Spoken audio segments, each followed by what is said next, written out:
Good morning, good morning, good morning, good morning. So,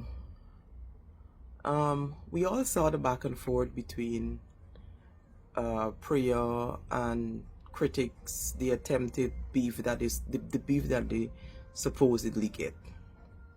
Now, don't be fooled. Critics and the PP had no falling out, right? They don't care. The PP really don't care about critics cursing out Priya Manichan. She's one of those ministers that are not going back. She's not gonna be on the list for this upcoming election.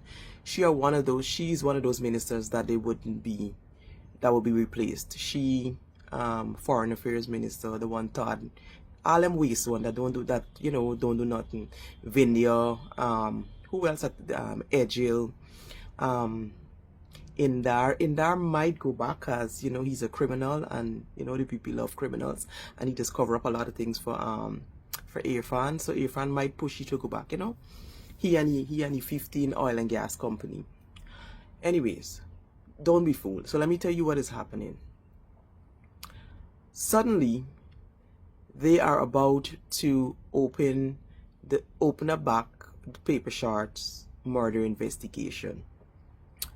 And guess who is a sudden witness in that paper shards investigation? Mikhail Rodriguez, the Guyanese critics, Big Ball, Sour, whatever y'all is refer to, whatever y'all is calling. He now is suddenly a witness in this murder case.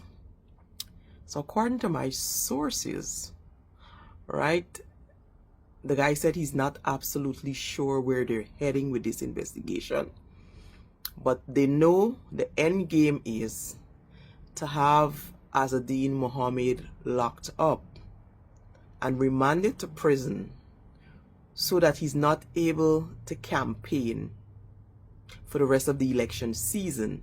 So they plan on locking him up, right? They're going to put him in front of a magistrate that obviously is PPP, that is obviously corrupt and everything.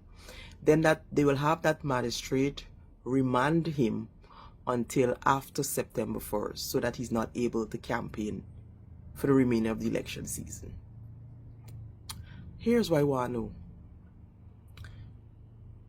Remember when this whole paper shards murder happened, right? And Critics was one of the first person who came out on his program and said, oh my God, Azzedine Mohammed will never do something like that. He would never be involved in something like that. He would never do it. He was one of those persons who represented his friend at the time. He came out here and said that, it wasn't him. They had an entire press conference with all the top cops. Well, I should say top criminals, because they are criminals. Mitchell Caesar, Bladum, Hickins, all of them had this press conference, and they held the press conference after, mind you, after one of their cops came out and said that Azzedine Mohammed was a suspect and they were looking into him and all of that. They came out and said no, Azzedine Mohammed was never ever a suspect in this murder case. He was never a suspect. They were never looking at him. That is a lie. They drag this man to court, right?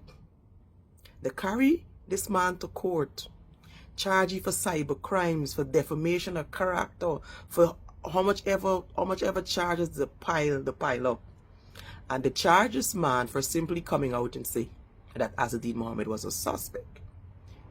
Not only did they charge him, he was on administrative leave or half pay. They were giving him half pay, and I'm sure that he haven't gotten back his job to this date, right?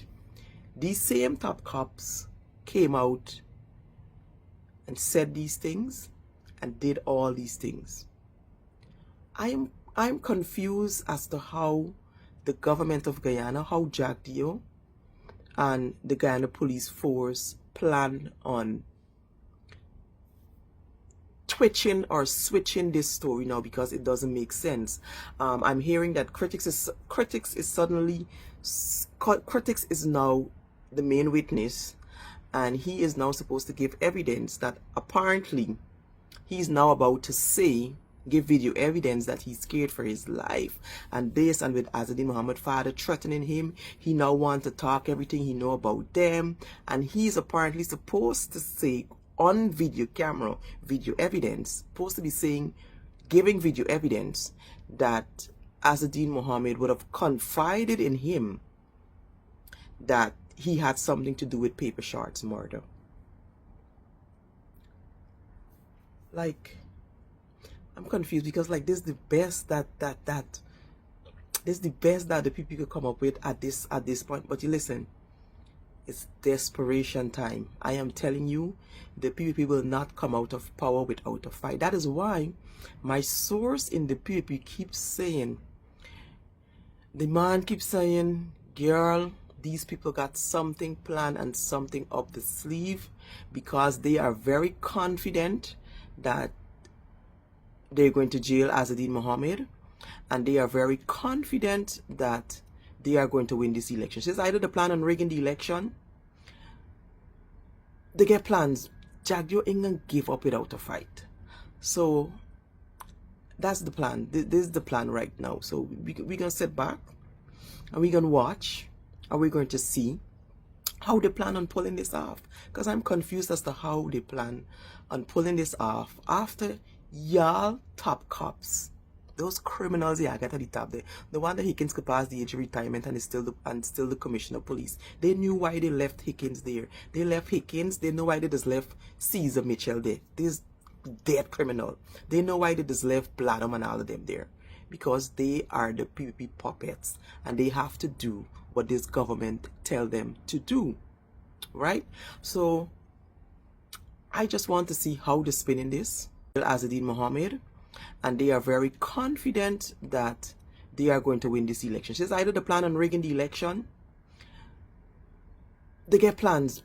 Jack, you ain't gonna give up without a fight.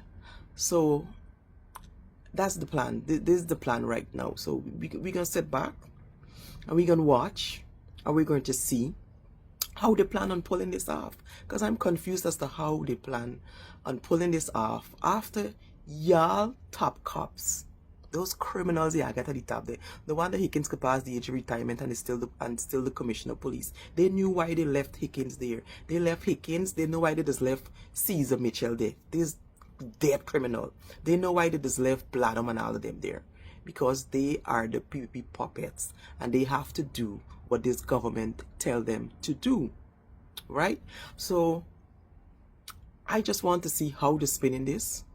After y'all just chastise a man for coming out publicly and saying that man was there so long with Nigel Hughes as his lawyer, and y'all had the whole police press conference, the whole top base of the police. Everybody was present at that press conference, that police press conference, with the exception of the only top cop that probably wasn't there was Mark Bean.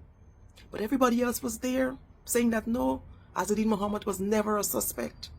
No, there was nothing, no evidence or anything that linked this man to this case. And y'all literally lock up one of y'all own police officers for saying that he was connected. So the man had to face cyberbullying charge. He had to face defamation of character, like all kind of thing. So suddenly, critics who was on this internet on video saying that this man was never a suspect and his friend would never do something like that, and this and done. Suddenly, critics is your main witness in this case. Like, make it make sense. Well, listen, like I said, this is desperation. Desperate time calls for desperate measures. So don't believe the hype, but critics and the people you follow. Them people ain't care about Priya. Priya ain't going back there as minister. The permanent secretary of the ministry that she the other arts, that's the person that's going on. So don't worry, all them are coming out here and trying. Priya, them ain't care about you. Them ain't putting you back there. Don't believe the hype, Priya. You're not going back there. You're one of those ministers that Jack, you don't plan on putting back. Say yes a waste.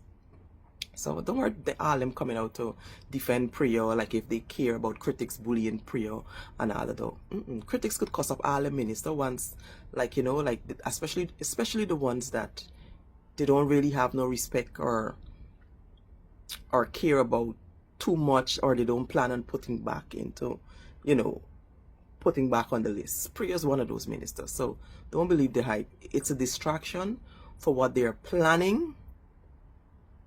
So these people don't get a whole plan. They don't get the magistrate in place. They don't plan that they're going to remand Azadin Mohammed until after the election, so that he stop going and campaigning in their supposedly stronghold, Region 1 and Region 2 and Region 3 and Region 6, where is their stronghold.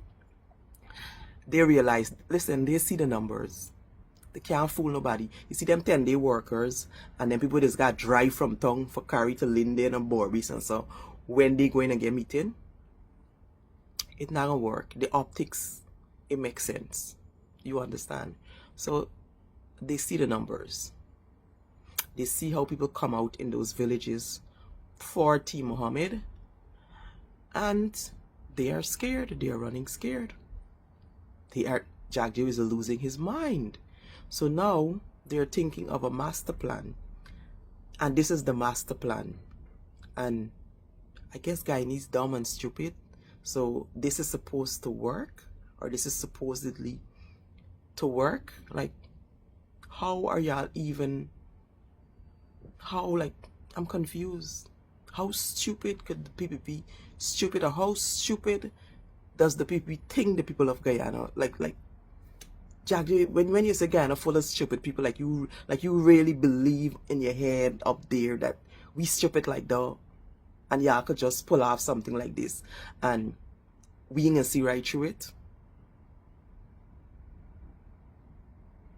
But I'm just saying, that's the plan. So let's sit back, let's watch and see how this unfolds. And I don't know who come up with the plan. I hope it's not critics y'all listening to, because this has got to be the dumbest thing ever. Y'all are on record. Your officers are on record. Your top officers, your commissioner of police, your acting commissioners of police are on record to file how much cases to prove or just to say that this man was not involved in that murder. So they're coming back now on camera, on video, to reopen this investigation to say that everything they said was a lie. So well, we know they're liars and criminals, but this is what your top officers coming back to say. This is what this government coming back to say after they said that he was never a suspect. This is what the president backpedaling now. Listen, I can't wait to watch this shit show to see how this is going to go down.